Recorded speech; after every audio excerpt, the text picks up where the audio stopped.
TV কিনবেন ভাবছেন? যদি আপনি এই বিষয়গুলো খেয়াল না করে টিভি কেনেন, তাহলে আপনি টিভি কিনে নিশ্চিত লস করবেন। প্রথম দিকে হয়তো আপনি বুঝতে পারবেন না, কিন্তু 6 মাস বা 1 বছর গেলে আপনি বুঝতে পারবেন যে আপনার টাকাগুলো সব জলে গেছে। বাজারে সাধারণত 3 ধরনের টিভি পাওয়া যায়। একটা হচ্ছে বেসিক টিভি, তারপর হচ্ছে স্মার্ট টিভি এবং সর্বশেষ যেটা এসেছে সেটা হলো গুগল টিভি। বেসিক টিভিতে আপনি কেবল কানেক্ট করে ডিশের যে চ্যানেলগুলো আছে শুধু সেগুলোই দেখতে পারবেন, আর কিছুই করতে পারবেন না। গুগল টিভি এবং স্মার্ট টিভিতে অনেক কিছু করার সুযোগ রয়েছে। যেমন আপনি নর্মালি যে টিভি দেখেন কেবল কানেক্ট দিয়ে সেটি তো পারবেনই। এছাড়া ওটিটি যে প্ল্যাটফর্মগুলো রয়েছে যেমন যেমন টফি, আমাজন প্রিমি ভিডিও, হইচই ইত্যাদি, এই ধরনের প্ল্যাটফর্ম কিন্তু আপনি ব্যবহার করতে পারবেন এবং ইউটিউবও ইউজ করতে পারবেন। এছাড়াও আরো অনেক অনেক অ্যাপ ইউজ করার সুযোগ রয়েছে, সেটা কিন্তু নর্মাল টিভিতে নেই। এখন কথা হচ্ছে একটা বেসিক টিভি আর একটা স্মার্ট টিভি বা গুগল টিভি এর দামের পার্থক্য সর্বোচ্চ 5 থেকে 7,000 টাকা। সুতরাং এই 5 থেকে 7,000 টাকা কমে যদি আপনি একটা বেসিক টিভি কেনেন, তাহলে আপনি 6 মাস বা 1 বছর পরে পস্তাবেন। কারণ যে পরিমাণ ফিচার রয়েছে স্মার্ট টিভি বা গুগল টিভিতে তার কোনোটাই নেই বেসিক টিভিতে। আমি আপনাদের সাজেস্ট করব যে স্মার্ট টিভি বা গুগল টিভি ক্রয় করবেন, বেসিক টিভি পরিহার করুন। আর আপনি যদি চান যে না শুধু কেবল কানেক্ট দিয়েই টিভি দেখব, তাহলে বেসিক টিভি কিনতে পারেন। এখন স্মার্ট টিভি এবং গুগল টিভি এর মধ্যে কিছু পার্থক্য রয়েছে। স্মার্ট টিভি চেয়ে গুগল টিভির ফিচার অনেক বেশি। আমি বলবো টাকা একটু বেশি লাগলেও আপনারা গুগল টিভিটি চুজ করবেন।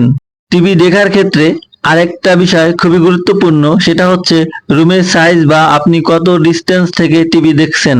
যদি আপনি ছোট রুমে বড় টিভি দেখেন, তাহলে একদিক দিয়ে আপনার চোখের সমস্যা হতে পারে।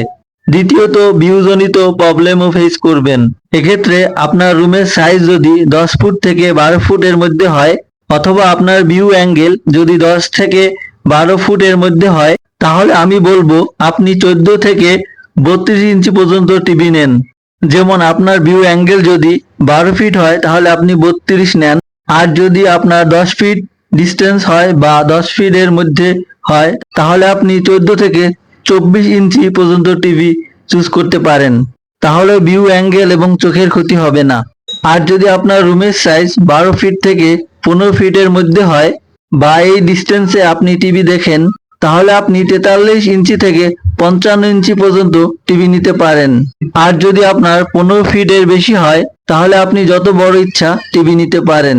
জাস্ট আপনি কত ডিস্টেন্সে বসে টিভি দেখছেন সেটা কিন্তু অবশ্যই খেয়াল রাখতে হবে। একটা কমন প্রশ্ন সবারই থাকে যে আমি কোন ব্র্যান্ডের টিভি নিব।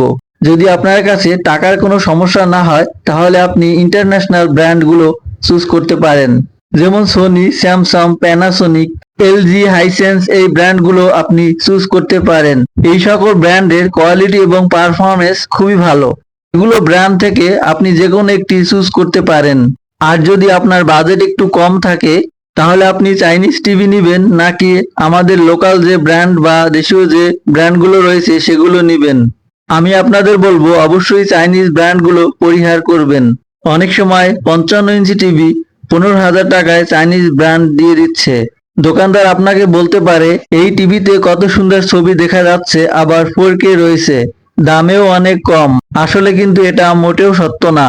এখানে অনেক কিছু ব্যাপার থাকে, যেমন চাইনিজ ব্র্যান্ডের প্যানেলে যে টেকনোলজি ব্যবহার করেছে সেগুলো আপনার চোখের জন্য ক্ষতিকর এবং সাউন্ড কোয়ালিটি ততটা ভালো পাবেন না, আবার ভিউ অ্যাঙ্গেলটা ভালো পাবেন না। এছাড়াও রেজুলেশন খারাপ থাকার কারণে ছবিগুলো একটু ফেটে ফেটে যেতে পারে। তারা কম দামে দিচ্ছে কিন্তু কোনো ওয়ারেন্টি দিচ্ছে না। এক্ষেত্রে আপনার টিভি যদি নষ্ট হয় তাহলে পুরো টাকাটাই জলে যাবে। কিন্তু আপনি যদি ইন্টারন্যাশনাল ব্র্যান্ড বা দেশীয় ব্র্যান্ড নেন তাহলে কিন্তু আপনি ওয়ারেন্টি পাচ্ছেন এবং তারা একটা কোয়ালিটি মেনটেন করছে। সুতরাং সেই দিক দিয়ে আপনি সেফ থাকছেন। স্মার্ট টিভি এবং গুগল টিভি কেনার সময় অবশ্যই আপনাকে র্যাম এবং রম অর্থাৎ আপনার স্টোরেজ দেখতে হবে। আপনার যদি র্যাম বা স্টোরেজ কম হয় তাহলে দেখবেন যে মাঝে মাঝে ল্যাগ করছে এবং একটু বেশি বয়স হয়ে গেলে অ্যাপ ওপেন হতে সময় নেবে। অবশ্যই আপনি টিভি কেনার সময় 2G এর কম র্যাম নিবেন না। এবং রম স্টোরেজ 16 GB এর কম নিবেন না। আমাদের দেশে কিন্তু বেশ কিছু রেজুলেশনের টিভি পাওয়া যায়, যেমন এইচডি, ফুল এইচডি, 4K এবং 8K টিভি। আমি আপনাদের একটা মেজারমেন্ট দিচ্ছি। যদি আপনার টিভি 14 ইঞ্চি থেকে 24 ইঞ্চি পর্যন্ত হয়, তাহলে আপনি অনলি এইচডি রেজুলেশন নিতে পারেন। আর যদি আপনার টিভি 32 ইঞ্চি থেকে 40 ইঞ্চি পর্যন্ত হয়, তাহলে আপনি অবশ্যই ফুল এইচডি রেজুলেশন নিবেন। 4K নিলে তো আরো ভালো। আর যদি আপনার টিভি 43 ইঞ্চি থেকে বেশি হয়, তাহলে অবশ্যই 4K চুজ করতে হবে।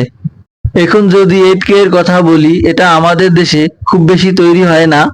যদি এখন আপনি 8K টিভি নেন, তাহলে তেমন একটা লাভ হবে না, কারণ 8K রেজুলেশনের ভিডিও আপলোড দেওয়া শুরু হতে হতে 5 থেকে 10 বছর সময় লেগে যেতে পারে। তাই টাকা নষ্ট না করে 4K তেই থাকুন। যদি আপনার টিভি এর সাইজ অনেক বড় হয় এবং টাকা কোনো সমস্যা না, তাহলে আপনি 8K নিয়ে রাখতে পারেন। রিফ্রেশ রেট, এখনকার দিনে এগুলো 60 হার্টজ, 120 হার্টজ, 144 হার্টজ, এছাড়াও আরো কিছু বেশি আছে। যদি আপনি নর্মালি টিভি দেখেন, তাহলে 60 হার্টজ এনাফ।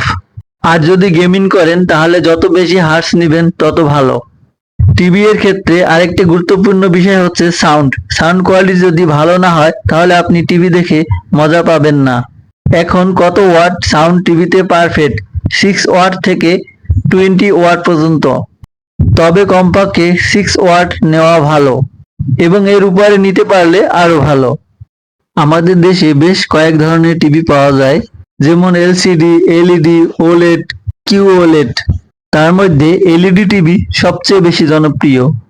তবে উন্নত মানের ছবি দেখার জন্য আপনাকে ওলেড বা কিউওলেড চুজ করতে হবে, যদিও দামে কিছুটা পার্থক্য রয়েছে।